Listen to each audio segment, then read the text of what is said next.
Hello friends. मैं चाय पीने के लिए नहीं बोल रही हूँ, पढ़ाई करने के लिए बोल रही हूँ।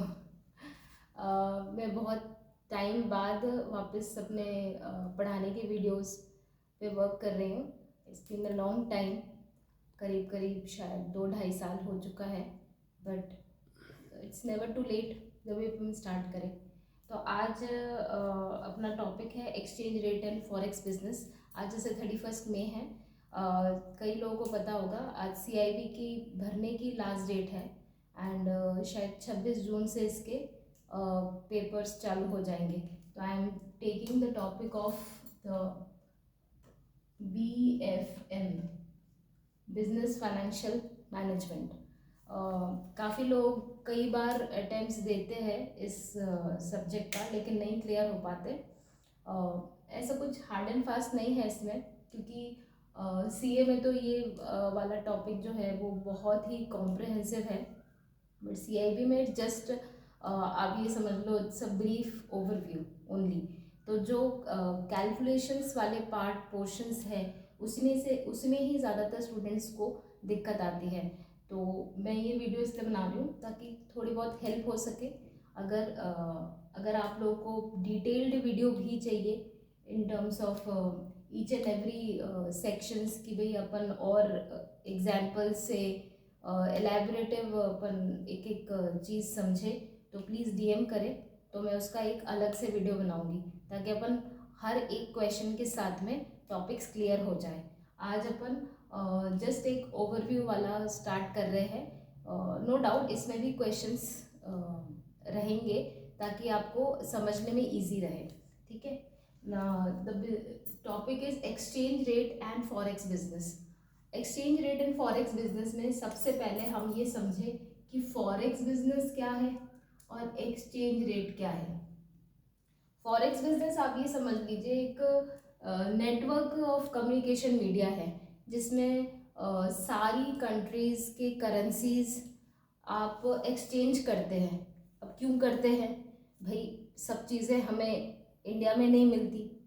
अब जैसे आज की डेट में आप पेपर में देखें तो कोल की प्राइसेस इतनी हाई हो रही है, तो नो डाउट अपने इंडिया में भी कोल बहुत मिलता है, बट इतना नहीं जितनी डिमांड है। तो हमें दूसरी कंट्री से कोल खरीदना पड़ता है, इंपोर्ट करना पड़ता है। या पेट्रोल ले लीजिए, हमें दूसरी कंट्री से पेट्रोल खरीदना पड़ रहा है। तो अब जब खरीदेंगे तो हम इंडियन रुपीज़, हमारे पास तो यहाँ पे इंडियन रुपी चल रहा है, और जहाँ से हम खरीद रहे हैं वहाँ डॉलर में बिकेगा। तो आप इंडियन रुपीज़ ले जाके थोड़ा ना बोलेंगे उनको कि भाई ये लो हमारा रुपया, आप हमें पेट्रोल दे दो, कोल दे दो। तो उसके लिए आप वो क्या बोलेंगे, हम तो डॉलर में ही खरीदेंगे। तो उस केस में आपने जो इंडियन रुपीज़ दिए और वो जो कन्वर्ट हुआ डॉलर के रेस्पेक्ट में, that is called exchange rate. ठीक है। और ये जिस मीडिया से होता है, जिस कम्युनिकेशन मीडिया से होता है, उसको हम फॉरेक्स बिजनेस कहते हैं। आप ये समझ लीजिए जैसे एक फिश मार्केट है। ठीक है, मैं बंगाली हूँ तो फिश मार्केट सबसे पहले बोलूँगी। तो जैसे एक फिश मार्केट है, एक मार्केट एरिया मिलता है हमें, जहाँ पे बहुत सारी वैरायटी ऑफ फिशेस रहती है, और हम चूज़ करते हैं कि ये वाली फ़िश लेंगे या दूसरी फ़िश लेंगे। तो उसी केस में आप ये समझ लीजिए ये फॉरेक्स बिजनेस जो है ये मार्केट एरिया प्रोवाइड करता है इन terms of network of communication. मेरी राइटिंग बहुत बुरी है, तो प्लीज़ जैसे जैसे मैं लिख रही हूँ तो मेरे वर्डिंग से आप समझ लीजिए। नेटवर्क ऑफ कम्युनिकेशन ये वो मार्केट एरिया है जिसमें वो नेटवर्क ऑफ कम्युनिकेशन का ऐसा सेटअप होता है जिससे हम एक्सचेंज रेट्स, एक करेंसी को दूसरी करेंसी में कन्वर्ट कैसे करें, वो एरिया हमें प्रोवाइड करता है। और एक्सचेंज रेट जैसे मैंने आपको बताया कि एक currency in terms of another currency.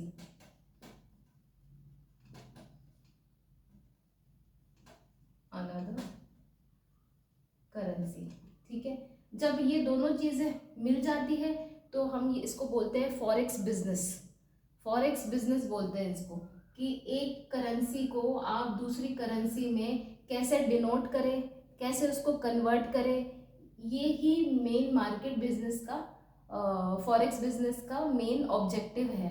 अब वो खरीद या बेच जो भी आप करेंसी में एक्सचेंज कर रहे हैं, that is for different purpose. आपको कुछ माल खरीदना है, बेचना है, मेनली तो इसी पर्पस के लिए होता है। या आपको कहीं इन्वेस्ट करना है, इन्वेस्ट आप सोच रहे, जैसे अभी इंडिया में इन्फ्लेशन इतना चल रहा है, तो लैंडिंग रेट्स इतनी हाई होगी। अभी थोड़े दिन पहले ही अपने आरबीआई ने रेपो रेट हाई करी है, मेनली शायद अभी जून क्वार्टर का वापस से जब कमेटी मीटिंग होगी तो शायद फिर से और हाई करे। तो क्यों? क्योंकि इन्फ्लेशन इतना हाई हो रहा है, उसको कंट्रोल करने के लिए उसने अपनी मॉनेटरी पॉलिसी में ये चीज़ बताई है। तो जैसे उसकी इंटरेस्ट रेट इतनी हाई होगी, लैंडिंग रेट्स इतनी हाई हो गई है, तो हम ये सोचें कि भाई यहाँ के इन द रिस्पेक्ट की डिपॉजिट रेट इतनी लो हो गई है, तो कोई भी बंदा यहाँ अभी इन्वेस्ट नहीं करेगा। हम क्या सोचेंगे कि हम ऐसी जगह इन्वेस्ट करें जहाँ हमको ज़्यादा इंटरेस्ट मिले, ठीक है। तो देर आर मैनी फैक्टर्स जो कि एक्सचेंज रेट या करेंसीज को अफेक्ट करती है। उसके लिए हम अलग से एक डिटेल वीडियो लेंगे कि कौन कौन से फैक्टर्स ऐसे हैं जिससे आपकी करेंसी ऊपर नीचे होती है, वैल्यू डीवैल्यू होती है या फिर एप्रिशिएट होती है, ठीक है। तो अभी हम ये देखते हैं कि exchange rate and forex business हमने समझ लिया क्या है। अभी हम ये देखते हैं कि ये जो चेंज होता है, ये जो हम कन्वर्जन फैक्टर जो है, जो कन्वर्जन करते हैं वो कैसे करते हैं। हाँ, सबसे इम्पोर्टेंट ये है, जब भी हम इसको कन्वर्जन की रेट क्या हम बोले, तो हमें ये ध्यान रखना है कि हमें हमेशा bank point of view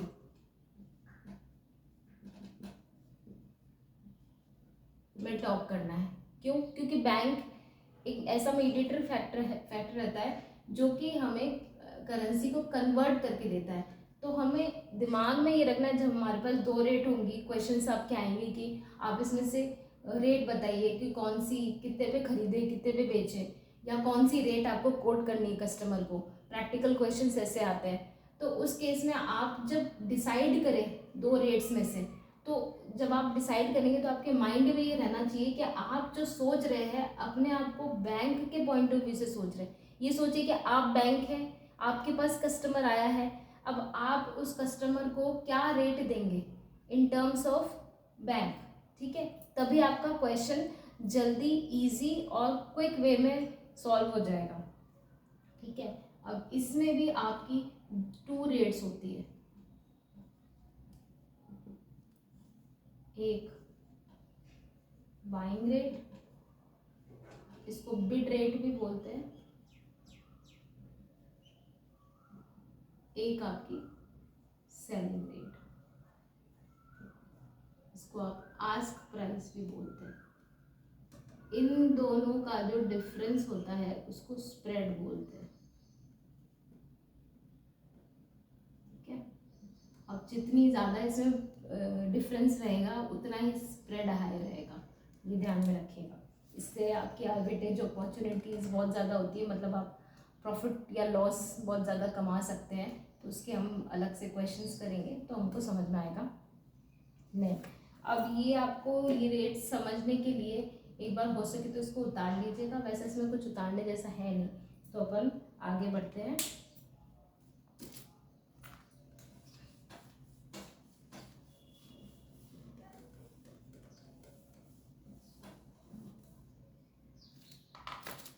rates को समझने के लिए कुछ टर्म्स आपको समझना जरूरी है। स्पॉट रेट, देन आपका आ गया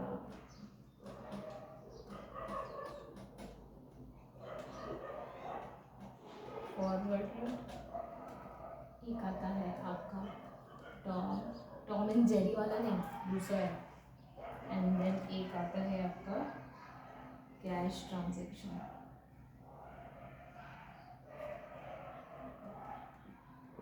इनको आप समझिए, क्योंकि जब क्वेश्चंस आएंगे और ये टर्म्स कोट होंगी तब आपको समझ नहीं आने वाला कि ये क्या बोलना चाह रहा है। तो ये एक बेसिक छोटी सी थ्योरी है, ये समझ लीजिए। कैश ट्रांजैक्शन में आपका सेम डे सेटलमेंट होता है, सेम डे सेटलमेंट, मतलब आज आपने खरीदना चाहा डॉलर और सेटलमेंट भी एट दी 4 बजे से पहले हो जाएगा। तो आपने रेट दी कि भाई मुझे आज $100 खरीदना है, ठीक है। तो एट द डे एंड से पहले पहले आपका वो ट्रांजेक्शन कंप्लीट हो जाएगा, that is called cash transaction.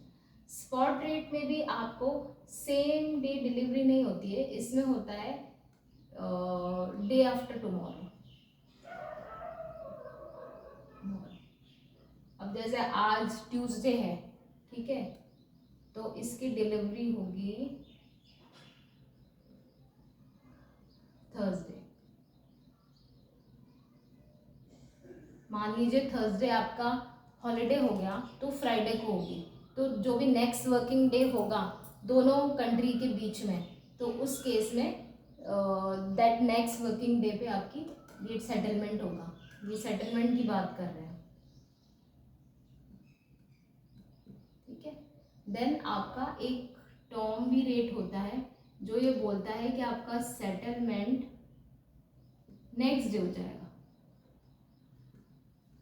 जैसे आज ट्यूसडे है, आपने आज बिड रेट लगाई है ना, और आपकी डिलीवरी हो गई, मतलब आपने बोला आज बोला कि मुझे $100 खरीदना है, तो कल वेडनेसडे तक आपका ये एग्जीक्यूट हो जाएगा, आपके अकाउंट से रुपी है वो घट जाएंगे और आपके पास डॉलर आ जाएगा, जैसे डीमैट अकाउंट में आता है तो वैसे आ जाएगा। तो ये होता है ट्यूसडे की Wednesday, same settlement next day को होता है, इसको बोलते हैं टर्म।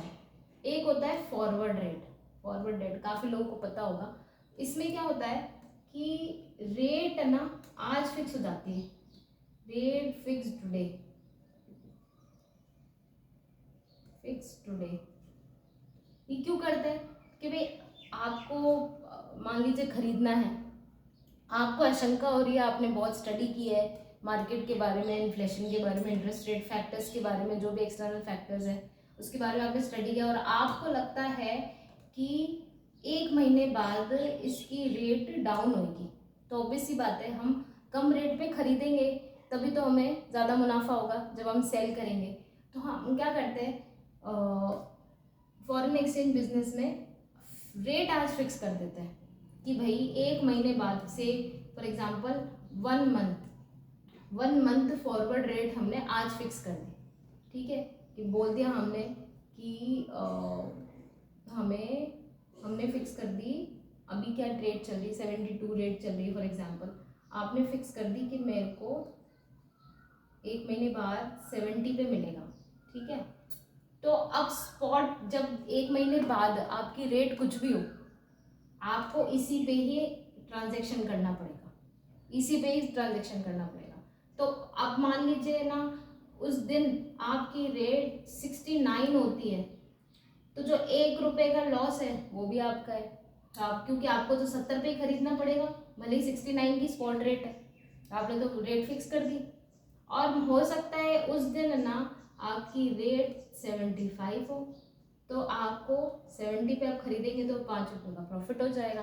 तो ये होती है फॉरवर्ड रेट कि आपने रेट आज फिक्स कर दी, एग्जीक्यूट वो 1 मंथ बाद होगा।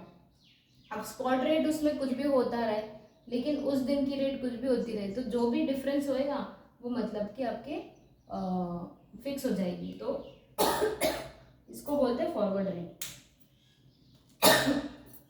सॉरी, चलिए एक और रेट होती है, आपको बता दूं, क्रॉस करेंसी रेट। इसके बहुत क्वेश्चंस बनते हैं आपके सीआईबी में। सीआईबी में बेसिकली जो प्रैक्टिकल क्वेश्चंस है इस चैप्टर को लेके वो 2 ही तरह के हैं। एक तो आपका बिजनेस को समझना कि भाई आपके पास बिडिंग रेट देनी है आपको या सेलिंग रेट देनी है, ठीक है, और एक ये क्रॉस करेंसी के रेट्स होती है जहाँ पे आप 2 करेंसीज का relation in terms of third currency करते हो। ऐसा क्यों करते हो, सोचो भाई, आपको आपके पास ऑर्डर आया है एक, ठीक है, जापानीज ऑर्डर आया है, ठीक है। अब जापानीज ऑर्डर आया है यानी आप एक्सपोर्ट कर रहे हो, ठीक है। अब आप एक्सपोर्ट कर रहे हो जापानीज को, ठीक है, आपको तो फिर जापानीज करेंसी चाहिए, लेकिन जो मार्केट एरिया है, जो फॉरेक्स बिजनेस है, आप इंडिया में हो, मान लीजिए, एज्यूम कर लीजिए कि आपके पास कोई डायरेक्ट कोट नहीं है, मतलब इंडियन रुपीज में और जापानीज करेंसी जो है उसमें कोई डायरेक्ट कोड नहीं है आपके पास। अच्छा, एक और टर्म मैंने बोल दिया, डायरेक्ट कोड, इसको भी समझेंगे, ये तो बहुत जरूरी है। ठीक है, इस आप ये समझ लीजिए अभी कि भाई इंडियन करेंसी और जापानीज करेंसी में अपन को रिलेशन चाहिए, लेकिन अपने पास बैंक बोल रही है कि भाई हमारे पास डायरेक्ट कोड नहीं है, हम डायरेक्टली जापानीज और इंडियन करेंसी को एक्सचेंज नहीं कर सकते क्योंकि हमारे पास रेट ही नहीं है। तो उस केस में क्या करते हैं, बीच में आ जाता है फॉर एग्जांपल डॉलर। बैंक बोलती है हमको कि इंडियन रुपीज और डॉलर के बीच में एक्सचेंज अवेलेबल है, ठीक है, और डॉलर और जापान के बीच में एक्सचेंज अवेलेबल है। तो जो रेट डॉलर के मीडियम से, यानी थर्ड करेंसी, हमने बोला दो करेंसी के रिलेशन, इन दोनों करेंसी में रिलेशन अपन को चाहिए, इंडियन रुपीज और जापानीज, लेकिन relation in terms of third currency. Third currency कौन सी आ गई, डॉलर। तो डॉलर के रेस्पेक्ट में जो करेंसी फाइनलाइज होगी वो उसको बोलते हैं क्रॉस करेंसी रेट। इसमें आर्बिट्रेज अपॉर्चुनिटीज बहुत ज़्यादा रहती है, मतलब प्रॉफिट और लॉस आप बहुत कमा सकते हो, क्योंकि रेट्स तो ऐसी होती है पल पल सेकेंड्स में चेंज होती है। तो जिस रेट पे आपने कोट कर दिया, अब वो जब आप मैच करते हो तो उस केस में जो रेट फिक्स होगी और एक्चुअल में जो रेट होती है उसमें डिफरेंस रहता है, उसमें आप प्रॉफिट एंड लॉस बहुत कमाते हो। तो इसके क्वेश्चंस बहुत होते हैं, इसके अपन पूरा डिटेल क्वेश्चन करेंगे, बहुत मज़ा आएगा इन क्वेश्चन करने में। ये बेसिक है, बेसिक समझ लीजिए। अब अपन प्रैक्टिकल क्वेश्चंस के लिए ना सबसे पहले एक तो डायरेक्ट और इनडायरेक्ट, अभी मैंने बोला था कि कोई डायरेक्ट कोड नहीं है बैंक के पास में, तो पहले ये समझते हैं ये डायरेक्ट कोड क्या है और बेसिकली कोड क्या होता है ना।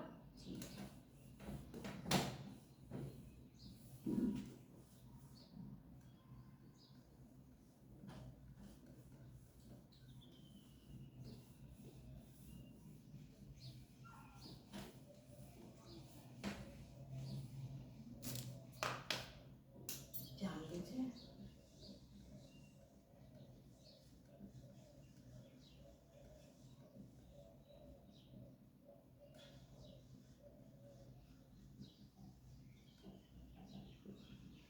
कोड बेसिकली होता है एक करेंसी की price in terms of another currency.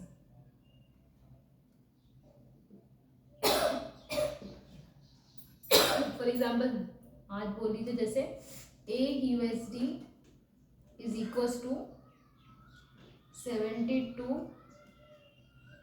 INR यानी रुपीस। ठीक है, तो ये जो टर्म कर रहे हैं ना अपन की, $1 खरीदने के लिए हमें 72 रुपये देने पड़ेंगे। ठीक है, इसको बोलते हैं कोड। कोड है ये, price in terms of another currency, कि दूसरी करेंसी के रेस्पेक्ट में हमारी प्राइस, इसको बोलते हैं कोड। अब इसमें दो तरह की होती है, डायरेक्ट कोड और इनडायरेक्ट कोड। ठीक है, डायरेक्ट कोड क्या बोलते हैं, एक मिनट,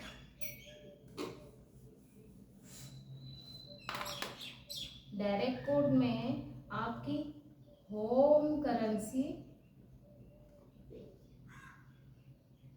वेरिएबल होती है और इनडायरेक्ट कोड में आपकी होम करेंसी फिक्स होती है। ठीक है, होम करेंसी वेरिएबल और होम करेंसी फिक्स, ये दोनों कोड की वो है परिभाषा है। लेकिन एक इसको और थोड़ा सा इजी सिंपलर वे में करते हैं। अगर मैं थर्ड करेंसी के बारे में बोल दूंगी, जैसे डॉलर और पाउंड के बीच में बोल दूंगी, तो समझ ही नहीं आएगा होम करेंसी। पहले तो यही क्वेश्चन आ जाएगा दिमाग में, और उसमें डिसाइड कैसे करें होम करेंसी क्या है। मैंने क्या बोला फर्स्ट उसमें कि आपको बैंक के पॉइंट ऑफ व्यू से सोचना है। तो अभी अपन इजी वे में समझने के लिए INR और डॉलर का ही लेते हैं एग्जाम्पल। ठीक है, अभी मैंने लिया था 1 USD equals to 72 INR for example. अभी रेट बहुत हाई है, 72 नहीं है, 75 समथिंग होगी, तो 1 USD।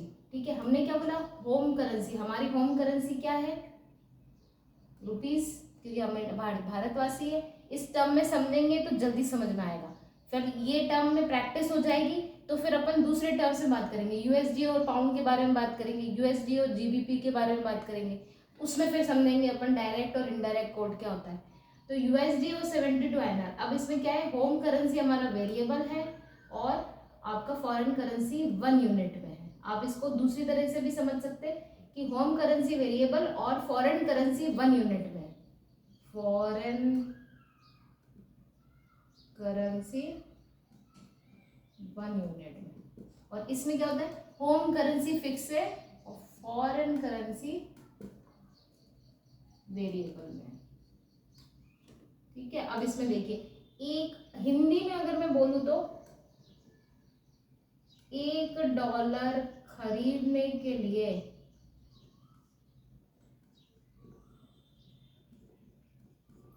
कितना रुपए देना पड़ रहा है, इसको बोलते हैं डायरेक्ट कोड, देना पड़ेगा। और मान लीजिए यही रेट ऐसे हो जाए, 1 INR इक्वल्स टू 1/72 USD। ठीक है, इसको बोलेंगे हम इनडायरेक्ट कोड। किसमें देखिए, आपकी फॉरेन करेंसी वेरिएबल में है और होम करेंसी फिक्स हो गई 1 यूनिट में, 1 यूनिट में हो गई,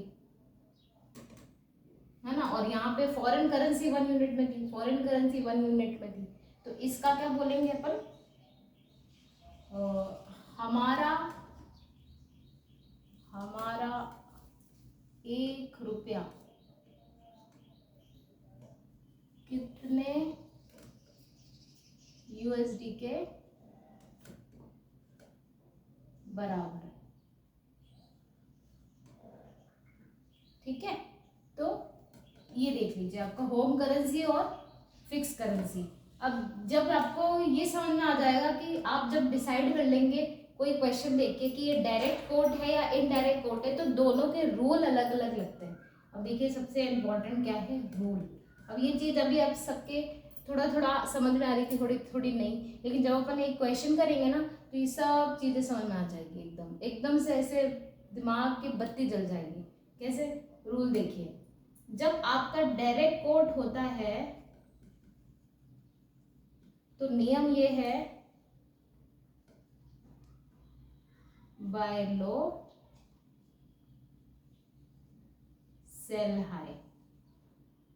ठीक है, और आपका इनडायरेक्ट कोड है तो नियम है बाय हाई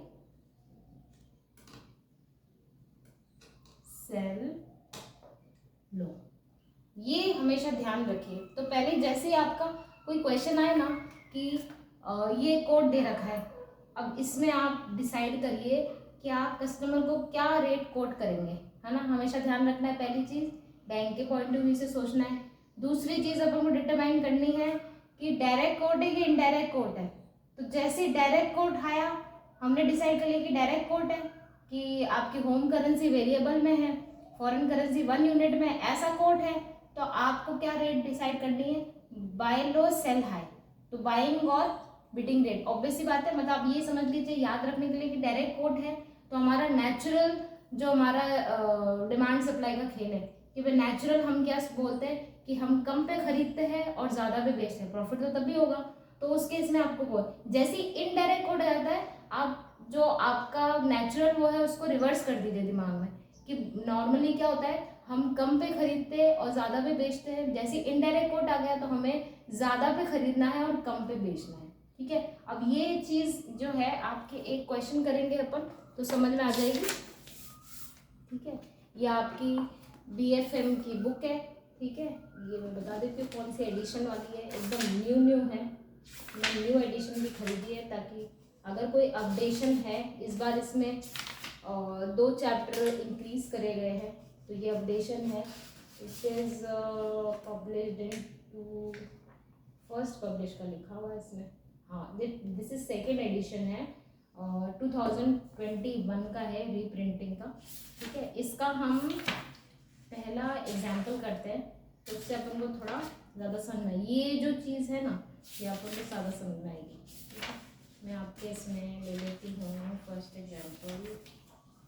हाँ देखिए पेज नंबर 20 पहला क्वेश्चन है, इसमें एग्जाम्पल दे रखा है बेसिकली कि inflow of USD 1 lakh by TT for credit to your exporters account. ठीक है, being advance payment for exports, credit received, nostro statement received from New York correspondent. What rate will you take to quote to the customer if the market is 68.09 oblique 68.11?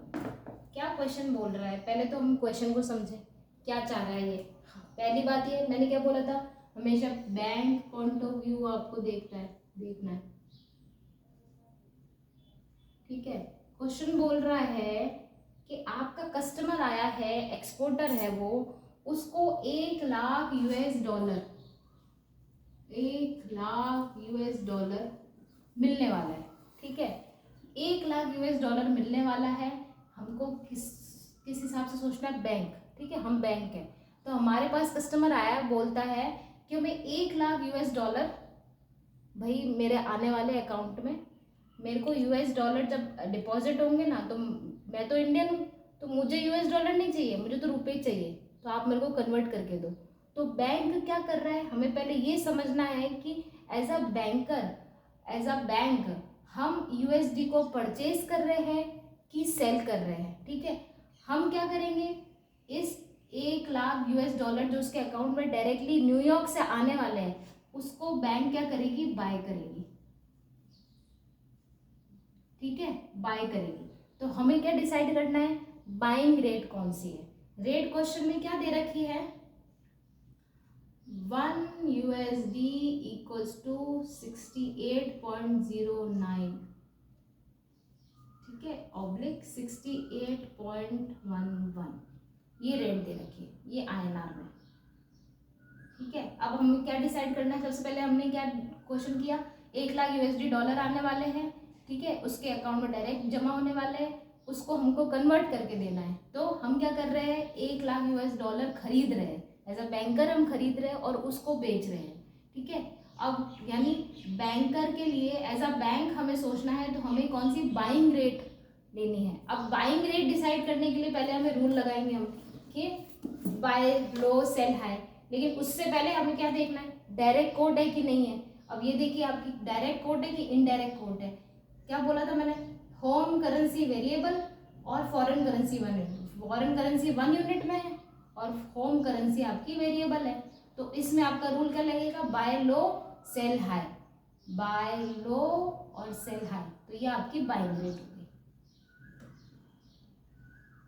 अगर आपको ये सब समझ में आ रहा है, मतलब सेकेंड्स, विद इन 2 सेकेंड्स आप वो क्वेश्चन पे टिक मार्क कर देंगे। ऑब्जेक्टिव टाइप क्वेश्चन आते हैं तो आपको सिर्फ 2 सेकेंड लगेंगे, ये 16, और ये शॉर्ट क्वेश्चन होता है CIB का। ठीक है, तो आज हमने ये समझा, बेसिक समझा, और ये डायरेक्ट और इनडायरेक्ट कोड के क्वेश्चन करें। नेक्स्ट वीडियो में अपन डायरेक्ट और इनडायरेक्ट कोड के 1-2 क्वेश्चन सॉल्व करेंगे, ताकि हम ये जो प्रोसेस है ना, इसको हम याद कर लें। अगली बार जो क्वेश्चन करेंगे ना, अपन इनडायरेक्ट कोड वाला करेंगे, तब तक आप एक बार डायरेक्ट कोड के आपके इस बुक में जितने भी सवाल है वो एक बार करें। प्लीज़ क्रॉस करेंसी वाला क्वेश्चन अभी नहीं करना, क्योंकि वो सर के ऊपर से चला जाएगा। उसके लिए अपन अलग से एक वीडियो बनाएंगे, अलग से उस चीज़ को डिस्कस करेंगे। अगर आपको और कोई पर्टिकुलर इस टॉपिक से रिलेटेड कुछ भी डाउट है तो प्लीज़ DM करें। ठीक है, और चैनल ज़रूर सब्सक्राइब करें। Thank you so much, bye, have a nice day.